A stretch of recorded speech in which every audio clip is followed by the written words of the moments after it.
Hello friends, नमस्कार, good evening. आप सभी का बहुत बहुत स्वागत है आपके अपने चैनल ट्रिपल सी बाई पर। आइए स्टार्ट करते हैं आज के इस क्लास को। जो भी साथी क्लास में आ चुके हैं, सबसे पहले आप सभी एक बार सेशन को शेयर कर दीजिएगा ताकि और भी बच्चे और भी साथी इस क्लास को ज्वाइन कर पाएँ।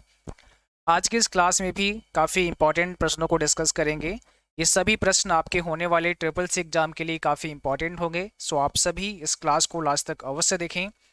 और इस क्लास को स्टार्ट करने से पहले आप सभी को बता दें, अपने मॉक टेस्ट आप लोग रेगुलर करते रहें। मॉक टेस्ट आप www.triplec-com पर कर सकते हैं। बहुत सारे मॉक टेस्ट आपको यहाँ पर मिलेंगे। जब आप इस वेबसाइट पर विजिट करेंगे, थोड़ा सा स्क्रॉल करना है और यहाँ पर आप सभी को मिलेगा फ्री मॉक टेस्ट सीरीज, जहाँ पर ट्रिपल सी मॉडल पेपर आप यहाँ से मॉडल पेपर कर सकते हैं। मॉडल पेपर का मतलब 100 क्वेश्चन का यहाँ पर पूरा एक मॉडल पेपर होगा जिसको आप करेंगे। और यहाँ पर मॉक टेस्ट हिंदी इंग्लिश दोनों में आप कर सकते हैं। यहाँ से आप इंग्लिश में कर सकते हैं और यहाँ से आप चैप्टर वाइज भी मॉक टेस्ट कर सकते हैं। ठीक है, यहाँ से आप क्लास नोट्स की पीडीएफ डाउनलोड कर सकते हैं। एडवांस मॉक टेस्ट सीरीज पर यहाँ से आप जा सकते हैं। और जो भी बच्चे एमसीक्यू पढ़ना चाहते हैं, यहाँ से आप पढ़ सकते हैं। प्रीवियस पेपर भी यहाँ से आप पढ़ सकते हैं, उन्हें डाउनलोड भी कर सकते हैं। शॉर्टकट के से लेकर के तमाम चीज़ें इस वेबसाइट पर ट्रिपल सी के लिए हैं। सो यहाँ पर आकर के आप सभी चीज़ें पढ़ें, समझें और अपनी बेहतर तैयारी करें। चलिए स्टार्ट करते हैं। आज का सबसे पहला प्रश्न आपके स्क्रीन पर आ चुका है और यहाँ पर आप सभी से पूछा गया है, प्राकृतिक भाषा प्रसंस्करण NLP मशीनों को मानव भाषा को पढ़ने और समझने की क्षमता देता है। ट्रू फॉल्स में इसका आंसर आपको करना है, बताइए। ठीक है, यहाँ NLP का मतलब होता है नेचुरल लैंग्वेज प्रोसेसिंग। अब यहाँ पर सही जवाब क्या हो जाएगा?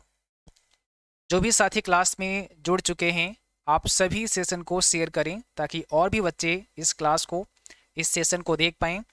तो सभी को लाइक और शेयर करते रहना है और जो भी साथी चैनल पर नए हैं, आप सभी को सब्सक्राइब करके बेल आइकन भी प्रेस कर लेना है। तो यहाँ पर ऑप्शन पहला हो जाएगा, ये ट्रू हो जाएगा। ठीक है, नेचुरल लैंग्वेज प्रोसेसिंग यानी NLP gives machine the ability to read and understand human language. अगला सवाल है, एप्पल कंपनी ने अपने कंप्यूटर के लिए डैश से चिप्स का इस्तेमाल किया। बताइए। क्वेश्चन नंबर सेकंड है आपके स्क्रीन पर और सभी को आंसर करना है कमेंट बॉक्स में। एप्पल कंपनी ने अपने कंप्यूटर के लिए डैश से चिप का इस्तेमाल किया। बताइएगा राइट आंसर यहाँ पे क्या होगा। तो ऑप्शन यहाँ पर पहला हो जाएगा मोटोरोला। ऑप्शन नंबर फर्स्ट आपका करेक्ट आंसर हो जाएगा। क्वेश्चन नंबर थर्ड में पूछा गया है, रोबोट किस क्षेत्र में कम कारगर हैं? कौन से क्षेत्र में रोबोट कम कारगर हैं? बताइए। In which field is the robot less effective? House, medical, warehouse, factory. Question number third आपके स्क्रीन पर है और सभी को आंसर देना है कमेंट बॉक्स में। आप सभी को बता दें, जिन बच्चों का एग्जाम फरवरी में है या फिर मार्च में होने वाला है, ठीक है, तो आप सभी के लिए triple C by mobile application पर क्लास होते हैं। अगर आप कंप्लीट ट्रिपल सी का कोर्स करना चाहते हैं तो आप यहाँ पर आकर बैच को ज्वाइन कर सकते हैं। बैच का प्राइस 799 है, बट अभी आप इस बैच में केवल और केवल 399 में अपना एडमिशन ले सकते हैं। यहाँ पर सही जवाब है ऑप्शन पहला, हाउस, यानी रोबोट किस क्षेत्र में कम कारगर हैं। ऑप्शन फर्स्ट हो जाएगा हाउस में। कैल्क माइक्रोसॉफ्ट द्वारा बनाया गया है। जो आपका कैल्क सॉफ्टवेयर है, इसे माइक्रोसॉफ्ट कंपनी के द्वारा डेवलप किया गया है। क्या ये सही है? ट्रू फॉल्स में आंसर करना है। कैल्क को किसने डेवलप किया? तो आप सब जानते हैं कैल्क किसका है, लिब्रे ऑफिस कैल्क यानी लिब्रे ऑफिस का है। और यहाँ अगर हम बात करते हैं माइक्रोसॉफ्ट की, तो माइक्रोसॉफ्ट का क्या है, एक्सेल है। स्प्रेडशीट की बात करेंगे तो एक्सेल हो जाएगा। तो ये क्या है, ऑप्शन वी है, यहाँ पर फॉल्स हो जाएगा। ठीक है, ऑप्शन बी यहाँ पे करेक्ट आंसर होगा। राष्ट्रीय स्तर किस नेटवर्क का उपयोग किया जाता है? राष्ट्रीय स्तर पर किस नेटवर्क का उपयोग किया जाता है? यानी नेशनल लेवल पर अगर आप देखेंगे तो कौन सा नेटवर्क यूज होता है? आंसर हो जाएगा बैन, जिसे वाइड एरिया नेटवर्क का नाम भी दिया जाता है। ठीक है, वाइड एरिया नेटवर्क, जैसे इंटरनेट के नाम से भी आप लोग जानते हैं, क्या होता है, इंटरनेट होता है। अगला सवाल देखो, लिब्रे ऑफिस सॉफ्टवेयर चला सकते हैं, ठीक है, किस पर? मैक ओएस, ये ऑपरेटिंग सिस्टम की बात हो रही है कि भाई लिब्रो ऑफिस सॉफ्टवेयर जो है वो किस ऑपरेटिंग सिस्टम पर चल सकता है। मैक ओएस दिया गया है, लिनक्स दिया गया है, विंडोज़ दिया गया है और ऑल ऑफ दीज का ऑप्शन दिया गया है। तो बताएं क्वेश्चन नंबर 6 में कौन सा करेक्ट आंसर हो जाएगा। लिब्रो ऑफिस सॉफ्टवेयर आप कहाँ पर चला सकते हैं? यहाँ पर हो जाएगा option D, all of these, उपरोक्त सभी। ठीक है, मैक ओएस में भी चला सकते हैं, लिनक्स एंड विंडोज़ में भी चला सकते हैं। अगला सवाल है लिब्रो ऑफिस राइटर में स्टेटस बार में निम्नलिखित में से कौन सा प्रदर्शित नहीं होता है। तो लिब्रो ऑफिस राइटर के स्टेटस बार में कौन सा डिस्प्ले नहीं होता है? स्टेटस बार जो होता है लिब्रो ऑफिस राइटर में, जो आपका सॉफ्टवेयर होता है उसमें सबसे बॉटम पर, सबसे नीचे होता है। और उसमें क्या नहीं डिस्प्ले होता है? टोटल कैरेक्टर जो आपने लिखे हैं, वर्तमान पृष्ठ संख्या, पेज नंबर, शब्दों की संख्या, टोटल वर्ड और कंप्यूटर का नाम। बताइए तो यहाँ पे क्या होगा सही जवाब? यहाँ पर सही जवाब है ऑप्शन नंबर डी, कंप्यूटर का नाम डिस्प्ले नहीं होता है। लिब्रो ऑफिस कैल्क सेल के अंदर एक नई लाइन या पैराग्राफ बनाने के लिए एंटर के साथ कौन सी की का इस्तेमाल किया जाता है? लिब्रो ऑफिस कैल्क में सेल के अंदर एक नई लाइन या पैराग्राफ आपको बनाना है। अब देखिए होता क्या है, जो लिब्रो ऑफिस कैल्क होता है उसमें ऐसे करके कॉलम एंड रोज होते हैं और आप किसी सेल में कुछ लिख रहे होते हैं, जब आप एंटर प्रेस करते हैं तो आप न्यू लाइन में यहाँ पे आ जाते हैं, न्यू सेल में आ जाते हैं। लेकिन आप इसी में एक न्यू लाइन बनाना चाहते हैं, उसी में आप लिखना चाहते हैं, उसी बॉक्स के अंदर एक न्यू लाइन में लिखना चाहते हैं, तो एंटर की के साथ में हमें कंट्रोल को प्रेस करना होगा। यानी कंट्रोल और एंटर हम दबाएंगे। जैसे ही कंट्रोल के साथ एंटर दबाते हैं तो क्या होगा, हम उसी सेल के अंदर एक न्यू लाइन में लिख पाएंगे।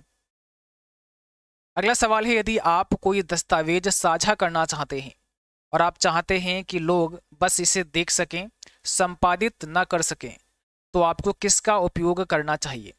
आप एक डॉक्यूमेंट किसी को शेयर करना चाहते हैं, बट आप ये चाहते हैं कि लोग केवल इसे पढ़ पाएँ, इसमें कोई संशोधन ना कर पाएँ, इसको एडिट ना कर पाएँ, तो आप किसका उपयोग करना चाहेंगे?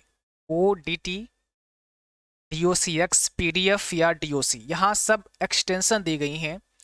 तो इसके लिए आपको PDF का इस्तेमाल करना होगा। PDF का मतलब होता है portable document format, portable document format. तो जो भी कार्य आपने किया है वो चाहे राइटर में किया हो, कैल्क में किया हो, आपने MS वर्ड में किया हो, उसका PDF आप बना लेंगे और उस PDF को फिर शेयर कर सकते हैं। ठीक है, और फुल फॉर्म भी याद रखना है PDF का क्या होता है, पोर्टेबल डॉक्यूमेंट फॉर्मेट होता है। अगला सवाल है लिब्रो ऑफिस कैल्क से एक फार्मूला यहाँ पे पूछा गया है, इक्वल राउंड 175 कामा -2 का क्या परिणाम होगा। ये माइनस वाले भी हमने ऑलरेडी करा रखे हैं आप सबको, अगर आपने नहीं देखे हैं तो आप चैनल की प्लेलिस्ट में जाना, लिब्रो ऑफिस के क्लास मिलेंगे, वहाँ पर आपको ये सारे क्लास फार्मूलों से संबंधित मिल जाएंगे। ठीक है, या फिर आप सर्च कर लेना एक्सेल या Calc formula by CCC by FSD, तो भी आपको क्लास मिल जाएंगे, वहाँ से भी आप लोग देख सकते हैं। और इसके साथ साथ में हमने अपने मोबाइल एप्लीकेशन पर फ्री कोर्स के अंदर लिब्रो ऑफिस के काफ़ी क्लास ऐड कर रखे हैं, तो फ्री कोर्स वाले सेक्शन में जाके लिब्रो ऑफिस के क्लास कर लीजिएगा, वहाँ पर भी ये सारे फार्मूले हमने डिस्कस किए हैं। देखिए यहाँ पर आपका जो राइट आंसर बनेगा ऑप्शन बी होगा, 200 आ जाएगा। यहाँ लिखा है 175 कामा यहाँ -2। जब -2 देते हैं तो डेसिमल से पहले वैल्यू पर हमें काम करना होता है। यहाँ डेसिमल पॉइंट है नहीं, तो ये हमारी डेसिमल से पहले वाली वैल्यू ही मानी जाएगी। और -2 का ये मतलब है कि दो संख्याएं हमें हटा देनी है, तो 5 को हटाया, जो हटेगी संख्या उसके स्थान पर 0 मान लिया जाएगा। तो यहाँ पर दो संख्याएं हमने हटा दी हैं और दोनों के नीचे हमने 0 मान लिया है। अब देखना ये होगा कि जो लास्ट में संख्या हटाई है, अगर वो 5 या 5 से बड़ी है तो अगली संख्या में +1 हो जाएगा। जैसा कि आप देख पा रहे हैं यहाँ पर तो 7 है, ये 5 से बड़ी है, तो यहाँ पर +1 हो जाएगा, जो शेष संख्या बचेगी। और +1 करेंगे तो 1 1 कितना हो गया, 2 हो गया, इसलिए हमारा जो आंसर आएगा वो कितना आएगा, 200 आ जाएगा। ओके, ऑप्शन बी यहाँ पे करेक्ट है। अब देखिए अगला सवाल है, कैल्क में फार्मूला स्टार्ट होता है। जब भी हम लिब्रो ऑफिस कैल्क में फार्मूला को स्टार्ट करते हैं तो वो किस सिंबल से स्टार्ट होता है? भाई फार्मूला स्टार्ट होने का जो सिंबल है वो कौन सा है? तो इक्वल का सिंबल है, ऑप्शन नंबर पहला करेक्ट होगा। इक्वल का सिंबल हमें यूज़ करना होता है जब भी हम कोई फार्मूला शुरू करते हैं, स्टार्ट करते हैं। अगला सवाल देखिए, राइटर में अधिकतम जूम कितना होता है। भाई लिब्रे ऑफिस राइटर का जो सॉफ्टवेयर है उसमें हम अधिकतम जूम कितना कर सकते हैं, बहुत इंपॉर्टेंट सवाल है और अक्सर आपके एग्जाम में पूछा ही जाता है। तो मिनिमम जूम और मैक्सिमम जूम कितना होता है ये आपको आना चाहिए। 600% हम जूम कर सकते हैं लिब्रे ऑफिस राइटर में। मिनिमम की अगर बात की जाए तो 20% हो जाएगा और मैक्सिमम तो आपको पता ही है 600% कर सकते हैं। बाय डिफ़ॉल्ट जूम कितना रहता है, तो बाय डिफ़ॉल्ट 100% जूम आपको देखने को मिलता है। क्वेश्चन नंबर 13 में पूछा गया है लिब्रे ऑफिस राइटर में बाय डिफ़ॉल्ट फॉन्ट कितना होता है, बाय डिफ़ॉल्ट फॉन्ट साइज कितना होता है। यहाँ पर साइज की बात की गई है। तो जब भी आप लिब्रे ऑफिस राइटर में काम करते हैं, वहाँ पर कुछ टाइपिंग करते हैं, तो उसका जो फॉन्ट साइज बनेगा वो क्या होगा, ये आपसे पूछा है। करिए भाई, सभी बच्चे शेयर करते रहें क्लास को, जो भी बच्चे अभी भी क्लास से जुड़े हैं सबको शेयर करना है। और जो भी साथी नए हैं चैनल पर, आपको सब्सक्राइब करके बेल आइकन भी प्रेस कर लेनी है। यहाँ ऑप्शन बी हो जाएगा 12 पीटी लिखा होता है, इसका मतलब होता है 12 पॉइंट। ठीक है, तो 12 पॉइंट का साइज होता है आपका जो लिब्रे ऑफिस राइटर होता है उसमें। ये बाय डिफ़ॉल्ट होता है, बाकी मैक्सिमम आप कितना कर सकते हैं, तो 96 का हमें ऑप्शन मिलता है ड्रॉप डाउन मेनू के अंदर, और मिनिमम हम कितना कर सकते हैं, 6 कर सकते हैं। ठीक है, बट मैनुअली अगर आप फिल करेंगे तो मिनिमम 2 और मैक्सिमम फिर 90, यहाँ पे 999.9। ओके, ये आपका मैक्सिमम वैल्यू होती है। अगला सवाल देखो, पूछा है A1 और A2 को किस फार्मूला से जोड़ते हैं। कह रहे हैं A1 और A2 को क्या करना है, जोड़ना है। तो इसके लिए कौन सा फार्मूला सही रहेगा, यहाँ पर कुछ फार्मूले दिए गए हैं, अब आपको बताना है इसमें कौन सा करेक्ट है, एक सही है वो आपको दिखाना है। जो सही है वो आपको यहाँ पर लिखना है कमेंट बॉक्स में कि कौन सा सही है। देखिए, हम पहले वाले पे जाएं, पहले A1 और A2 हम प्लस का यूज कर सकते थे, लेकिन इसको ऐसे लिखना होगा A1 प्लस A2, तो सही था। ठीक है, बट इक्वल का सिंबल नहीं लगा तो ये हो गया गलत। SVM दिया गया है और A1 प्लस A2 दिया गया है, तो यहाँ पहली बात तो इक्वल का सिंबल नहीं लगा। दूसरी चीज क्या है कि यहाँ प्लस का यूज भी किया गया है और साथ में सम का भी यूज किया गया है, इसलिए ये भी करेक्ट नहीं है। तीसरे में इक्वल लगा है, ठीक है, सम का भी यूज किया गया है और यहाँ कॉमा का यूज किया गया है, तो सही आंसर तो हमारा सी हो जाएगा। सही आंसर ऑप्शन नंबर सी हो जाएगा। अगर इसी जगह पर ऐसे भी लिखते तो भी सही होगा, ध्यान रखना, बाई चांस ऐसे आपको मिल जाए A1 कॉलन का यूज कर देते और A2 कर देते तो भी ये सही था, ये दोनों सही थे। दोनों में डिफरेंस इतना होता है, जब हम कॉलन यूज करते हैं तो एक रेंज बन जाती है, जैसे यहाँ पर तो केवल A1 और A2 दिया गया है।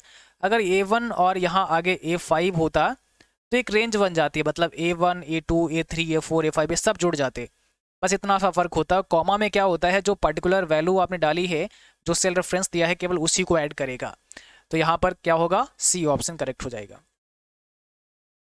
अगला सवाल है कोसेंट 5, 2 का मान क्या होगा।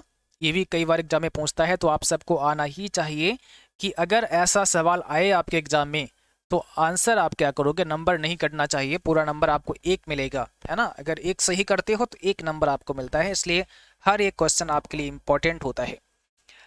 देखिए, अगर ऐसा सवाल हो तो ध्यान रखना, अगर ये लिखा हो कोसेंट लिखा हो तो इसमें बहुत सिंपल है, 5, 2 दिया गया है, आप सेकेंड वाली से क्या कर दो, भाग कर दो, यानी 2 से आप भाग करो 5 को, तो कितना जाएगा, 2 दूना 4 होता है, यहाँ पर कितना बचेगा, 1 बचेगा।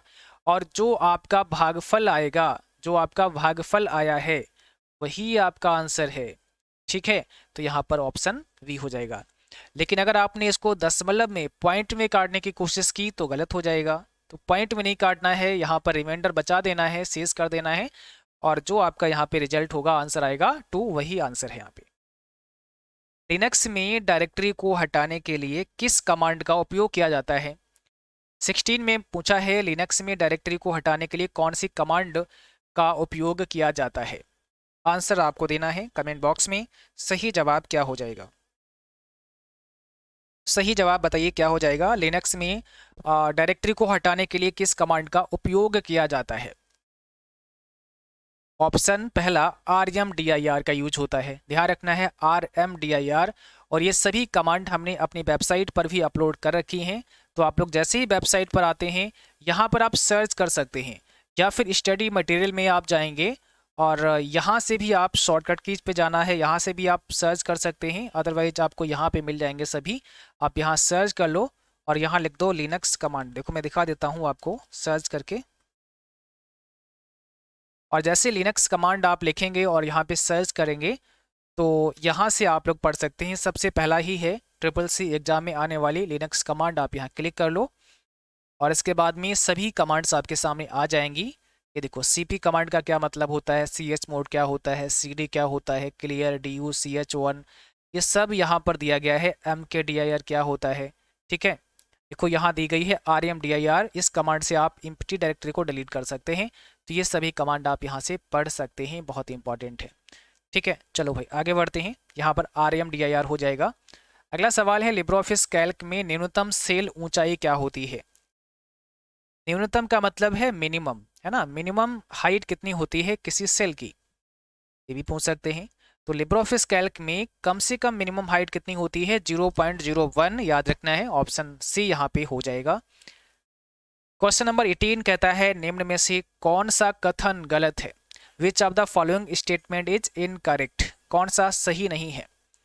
ऑप्शन पढ़ो। You can create a website without using CSS, आप बिना CSS यूज किए वेबसाइट को बना सकते हैं, ऐसा बोला गया है। दूसरे में बोला गया है you can create a website without using PHP, आप बिना PHP लैंग्वेज का यूज किए वेबसाइट बना सकते हैं। तीसरा है you can create a website without using Java script, यानी आप जावा स्क्रिप्ट का यूज किए बिना भी वेबसाइट बना सकते हैं। और चौथा में है you can create a website without using HTML, आप बिना HTML का यूज किए वेबसाइट बना सकते हैं। अब इसमें ये देखना है कि भाई गलत कौन सा है स्टेटमेंट, सही कौन सा नहीं है, वो आपको बताना है। चलिए जवाब करिएगा कमेंट बॉक्स में, जल्दी से लिखिएगा। क्वेश्चन नंबर 18 आपके स्क्रीन पर लगा हुआ है, क्या होगा इसमें राइट आंसर। तो देखिए यहाँ डी हो जाएगा, you can create a website without using HTML, option number D correct होगा। यानी you can't create a website without using HTML, आप बिना HTML का यूज किए वेबसाइट नहीं बना सकते हैं। HTML मूल भाषा है वेबसाइट को डेवलप करने की, बनाने की, याद रखना है। तो बाकी सब चलेगा बट यहाँ HTML जरूरी है, ऑप्शन डी हो जाएगा। और इसीलिए कई बार आपसे पूछता है कि किसी भी वेब पेज का एक्सटेंशन क्या होता है, तो .html होता है extension, hyper text markup language होता है, ठीक है। बाकी का यूज करते हैं बट HTML जरूरी है। एक एन्क्रिप्शन एल्गोरिदम प्लेन टेक्स्ट को डैश में बदल देते हैं। एक एन्क्रिप्शन एल्गोरिदम प्लेन टेक्स्ट को डैश में बदल देते हैं, प्लेन टेक्स्ट को किस में बदल देते हैं। आंसर देना है। क्वेश्चन नंबर 19 आपके स्क्रीन पर है। Cipher text, simple text, plain text या फिर एम्प्टी टेक्स्ट, आपको राइट आंसर करना है कमेंट बॉक्स में। सही जवाब बताइए क्या हो जाएगा। एक एन्क्रिप्शन एल्गोरिदम प्लेन टेक्स्ट को किस में बदल देता है, तो सिफर टेक्स्ट में बदल देता है। देखिए सिफर टेक्स्ट क्या होता है, प्लेन टेक्स्ट और सिफर टेक्स्ट में अंतर समझो। जैसे यहाँ 1 2 3 4 लिखा गया है, इसको आप प्लेन टेक्स्ट भी कह सकते हैं। कैसा होता है ये, प्लेन टेक्स्ट। हम अगर 1 2 3 4 लिखने की कोशिश करते हैं, टाइप करते हैं और वो ऐसे करके हो रहा है, ऐसे करके हो रहा है, जैसे पासवर्ड आप डालते हैं, तो ये क्या है, इनक्रिप्टेड है। ये इनक्रिप्टेड फॉर्म में है भाई, दिख नहीं रहा आपको। आप पासवर्ड डालते हैं ना 1 2 3 4 जो भी है, तो वो आपका स्टार स्टार बन के आ जाता है, तो इसी को इनक्रिप्टेड कहते हैं। तो ये वाला हो गया है सिफर टेक्स्ट, ये वाला सिफर टेक्स्ट हो गया और ये वाला प्लेन टेक्स्ट हो गया है। ओके, तो यहाँ पर ऑप्शन पहला करेक्ट होगा। लिब्रे ऑफिस एक फॉर्म में जानकारी दर्ज करने के कई तरीके प्रदान करता है, ठीक है, जिससे चेक बॉक्स, विकल्प, button, text box, pull down सूची और अन्य आइटम जिन्हें सामूहिक रूप से जाना जाता है। तो यहाँ ऑप्शन में दिया है document controls, editing controls, form control, web control. कि लिब्रे ऑफिस में एक फॉर्म में जानकारी दर्ज करने के लिए कई ऑप्शन होते हैं, कई तरीके होते हैं, जिसमें चेक बॉक्स बना सकते हैं, विकल्प बटन होता है, टेक्स्ट बॉक्स होता है, पुल डाउन सूची है और अन्य आइटम होते हैं, जिन्हें हम सामूहिक रूप से किस नाम से जानते हैं, फॉर्म कंट्रोल के नाम से जानते हैं। ऑप्शन नंबर सी हो जाएगा, फॉर्म कंट्रोल। अगला सवाल 21 कहता है JPEG एक इमेज फॉर्मेट है, यह निम्नलिखित में से किसके लिए प्रयुक्त किया गया है? देखिए जेपीईजी की अगर हम बात करें तो जेपीईजी एक इमेज फाइल फॉर्मेट है। क्या है? इमेज है, ठीक है, कोई तस्वीर है, उसका जो एक्सटेंशन है वो आपका जेपीईजी है। अब यहाँ पर जैसा कि फुल फॉर्म दिया गया है तो आपको बता देना है कि भाई जेपीईजी का मतलब क्या होता है। तो इसका मतलब होता है ज्वाइंट फोटोग्राफिक एक्सपर्ट ग्रुप। देखिए एक आपका इमेज का जेपीईजी होता है और एक आपका जेपीजी भी होता है, ज्वाइंट फोटोग्राफिक ग्रुप इसको बोलते हैं। और जहाँ ई लग जाएगा वहां पर एक्सपर्ट और ऐड हो जाएगा, ठीक है। आगे देखो, निम्न में से कौन सा कंपाइलर द्वारा चेक किया जा सकने वाला एक प्रकार का एरर है जो कंपाइलर चेक कर सकता है? ऐसा कौन सा एरर है? आंसर दीजिएगा कमेंट बॉक्स में। 22 आपके सामने है। यहाँ पर इसे फिर हम सिंटैक्स एरर बोलते हैं। अगर कोई सिंटैक्स एरर है तो कंपाइलर उसे चेक करता है। ऑप्शन पहला करेक्ट है। सिंटैक्स एरर यानी आपने जैसे सही से कॉमा नहीं यूज किया है, इस प्रकार से उसको कहते हैं सिंटैक्स एरर। एक समय में एक से अधिक एप्लीकेशन चलाने के लिए ऑपरेटिंग सिस्टम की क्षमता को कहा जाता है। एक समय में, एक ही टाइम में एक से अधिक एप्लीकेशन को चलाने के लिए ऑपरेटिंग सिस्टम की क्षमता को आप क्या कहते हैं? Multitasking, object oriented programming, multi user computing, real time. तो यहां पर हो जाएगा मल्टीटास्किंग। फर्स्ट ऑप्शन आपका राइट है, मल्टीटास्किंग। अगला सवाल देखो 24 कहता है बूटिंग के समय ओएस यानी ऑपरेटिंग सिस्टम द्वारा सभी पेरिफेरल यूनिट की जांच के प्रोसेस को डैश के रूप में जाना जाता है। देखिए ये सवाल वैसे ऑलरेडी पढ़ा चुके हैं बट पूछने का ढंग हर बार चेंज होता है। तो जैसा अभी यहाँ पर पूछा गया है, अगर आप सबको याद होगा, प्रीवियस क्लासेस आपने पढ़े ऑलरेडी, तो आपको पता होगा कि इसका आंसर क्या होता है। बूटिंग के समय ओएस यानी ऑपरेटिंग सिस्टम सभी पेरिफेरल यूनिट की जांच के प्रोसेस को डैश कहते हैं। जब सिस्टम ऑन करते हैं तो आपके कंप्यूटर के सभी कंपोनेंट की जांच की जाती है। और वो जांच किसके द्वारा की जाती है? पोस्ट नाम का एक प्रोग्राम चलता है, जैसे हम पावर ऑन सेल्फ टेस्ट भी कहते हैं। पावर ऑन सेल्फ टेस्ट भी कहते हैं, ठीक है। ये बूटिंग के दौरान होता है। अगला सवाल है असेंबलर एक डैश है। असेंबलर क्या है? यहाँ पर ये थोड़ा गलत लिखा हुआ है इंग्लिश में, दूसरा क्वेश्चन यहाँ पे ऐड हो गया है, ठीक है। अभी यहाँ पूछा है असेंबलर क्या है, व्हाट इज असेंबलर। तो असेंबलर एक प्रकार का लैंग्वेज प्रोसेसर सॉफ्टवेयर है। ऑप्शन नंबर डी हो जाएगा यहाँ पे, करेक्ट आंसर है आपका डी। अगला देखो भाई पेन ड्राइव क्या है, what is a pen drive. Pen drive एक नेटवर्क डिवाइस है, एक स्टोरेज डिवाइस है। ए और बी दोनों या उपरोक्त में से कोई नहीं। तो देखो सिंपल सी बात समझो, पेन ड्राइव किस लिए यूज करते हैं? पेन ड्राइव के अंदर आप क्या कर सकते हैं? कोई भी अपना फाइल, कोई डॉक्यूमेंट रख सकते हैं, फोटोज रख सकते हैं, वीडियोज रख सकते हैं, डेटा को यहाँ पर होल्ड कर सकते हैं। तो ये स्टोरेज डिवाइस हो जाएगा। हम यहाँ पर कोई भी डेटा स्टोर कर सकते हैं। F2 का प्रयोग किस लिए किया जाता है? F2 की काफ़ी इंपॉर्टेंट है, वैसे बहुत सॉफ्टवेयर में इसका इस्तेमाल होता है।